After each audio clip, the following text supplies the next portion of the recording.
Hello everyone, সবার কি অবস্থা? আমি কিন্তু অনেক ভালো আছি, তাই নতুন আরেকটা ব্লগ নিয়ে চলে এলাম।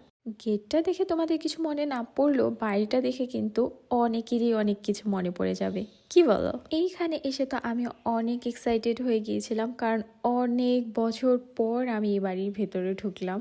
আগে এই বাড়িটা অনেক ফেমাস ছিল, অনেক দূর দূরান্ত থেকে মানুষ এখানে ঘুরতে চলে আসতো বাচ্চাদের নিয়ে, আর আমিও তখন বাচ্চাই ছিলাম যখন এই বাসায় আসতাম। জায়গার অনেক কিছু পরিবর্তন হলেও স্মৃতিগুলো কিন্তু চোখের সামনে জল জল করে ভাসছিল। এই যে সামনে কিছুক্ষণ এগিয়ে গেলে এই খাঁচাটা দেখতে পারছো, এখানে কিন্তু অনেক খরগোশ, হরিণ, অনেক ধরনের পশু পাখি রাখা হতো। আর মূলত এইগুলো দেখতেই সবাই দূর দূরান্ত থেকে ছুটে আসতো এই বাসায়। ঈদের দিন তো এইখানে পা ফেলার জায়গাই থাকতো না মানুষের ভিড়ের কারণে। আর আজ দেখো কি শান্তির একটা পরিবেশ, তাই না?